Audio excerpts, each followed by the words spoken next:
Hola, ¿qué tal? Bienvenidos a esta primer clase de la unidad número 2. Esta unidad número 2 lleva por título Agua.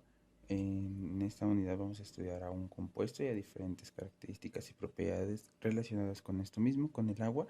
Y al menos lo que vamos a ver el día de hoy son los siguientes. Es agua, propiedades, electrolitos y tensión superficial también. Entonces debemos de saber lo siguiente sobre el agua.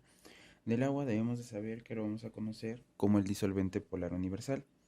También que es un regulador climático por su capacidad calorífica alta. ¿Qué quiere decir capacidad calorífica alta? La energía necesaria para elevar la temperatura a 1 grado centígrado. Y que es una molécula muy polar.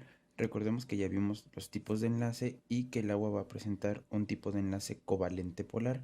¿Por qué es covalente polar? Tiene una fórmula H2O y el enlace covalente polar se va a dar entre dos no metales, pero que sean diferentes. ¿Ok? Aquí tenemos la fórmula presente.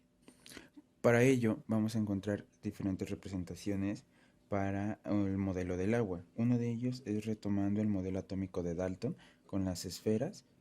Estos serían los hidrógenos que estarían unidos al oxígeno. Recordamos que la fórmula es H2O.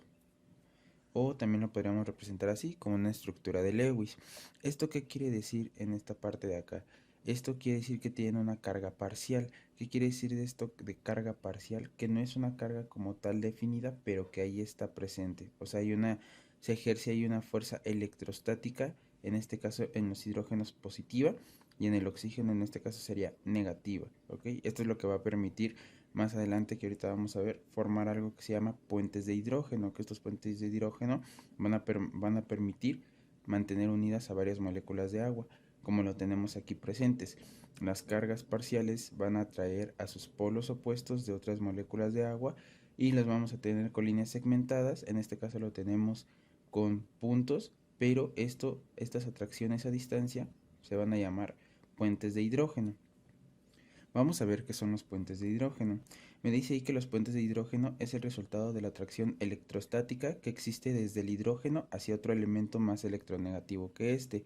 ¿Qué quiere decir esto? Que es una atracción a distancia que va a haber desde el hidrógeno hacia otro elemento mucho más electronegativo que él.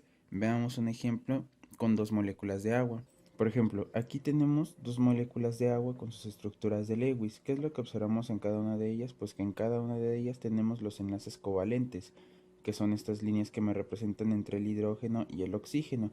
Y tenemos estas líneas fragmentadas o segmentadas entre el hidrógeno y el oxígeno de la siguiente molécula de agua. Estas líneas que nosotros tenemos aquí son lo que vamos a llamar puentes de hidrógeno, son atracciones a distancia. En este caso sería la atracción que hay desde el hidrógeno hacia otro elemento más electronegativo, que en este caso sería el oxígeno. Estos son los puentes de hidrógeno.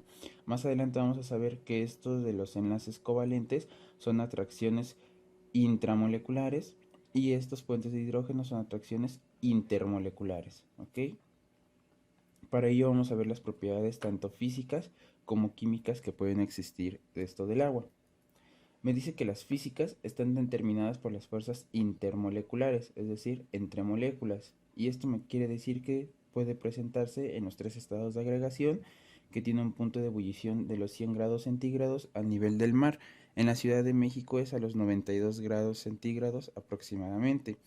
Y tiene un punto de congelación de 0 grados. Recordemos que el punto de ebullición es elevar la temperatura de un cuerpo hasta generar un cambio de estado de agregación. Y el punto de congelación, pues creo que el nombre lo dice muy claro, ¿no? La solidificación de un líquido. Y me dice que presenta también tensión superficial. Esto de tensión superficial es importante, ahorita lo vamos a definir. Esto es con lo que respecta a propiedades físicas. Vamos a ver ahora unas propiedades químicas. Me dice que estas propiedades químicas están determinadas por las fuerzas intramoleculares. Por ejemplo, que tiene un enlace covalente polar, cosa que ya sabemos por el hidrógeno y el oxígeno, que son no metales diferentes. Por ello se le va a conocer como el disolvente polar universal o simplemente disolvente universal y va a tener una estructura angular de 104.5 grados. En la estructura de Lewis, ¿dónde está esa apertura? Es la apertura angular que existe entre los dos átomos de hidrógeno. También es una sustancia anfótera. ¿Qué es esto de sustancia anfótera? Que se va a poder comportar tanto como un ácido como una base. En la siguiente clase vamos a aprender qué es ácido y qué es base y vamos a entender esta propiedad de ser anfótera y también que forma electrolitos. Ahorita vamos a definir esta parte de electrolitos, ya que tanto la tensión superficial como los electrolitos son de suma importancia. Ahora sí, vamos a ver tensión superficial. Me dice que refiere a la cantidad de energía necesaria para incrementar la superficie de un líquido por unidad de área. También me dice que dado las fuerzas de atracción entre moléculas de agua se debe a los enlaces de hidrógeno, es decir, los puentes de hidrógeno. La tensión superficial del agua es mayor que la de muchos otros líquidos. ¿Qué quiere decir? Que va a existir una atracción entre muchas moléculas de agua, lo cual no van a permitir, en este caso observemos la imagen, que esta gota de agua caiga. ¿Qué es lo que va a pasar entonces? Es la acumulación de muchos puentes de hidrógeno que generan una capa resistente a incrementar el área. Por ejemplo, ahí también me dice que otra manera de definir a la tensión superficial es la siguiente, que es la capacidad del agua para que un insecto pueda caminar sobre ella. Debido a la acumulación de puentes de hidrógeno se va a generar ahí una capa y eso es lo que va a permitir a los mosquitos caminar sobre ella. Vamos a ver qué son los electrolitos. Me dice ahí que son aquellas sustancias que en disolución se ionizan y permiten conducir total o parcialmente la electricidad. ¿Qué quiere decir esto de que se ionizan? Pues simplemente que al disolverse en agua me van a generar dos iones, un ion catión y un ion anión con carga positiva y negativa, y con eso física básica estaríamos generando dos polos opuestos y que me permitirían conducir totalmente la electricidad. Me dice ahí que las sustancias que se ionizan completamente en disolución y permiten conducir la electricidad son llamados electrolitos fuertes. Esto es únicamente cuando se ionizan por completo y son buenos conductores de la electricidad.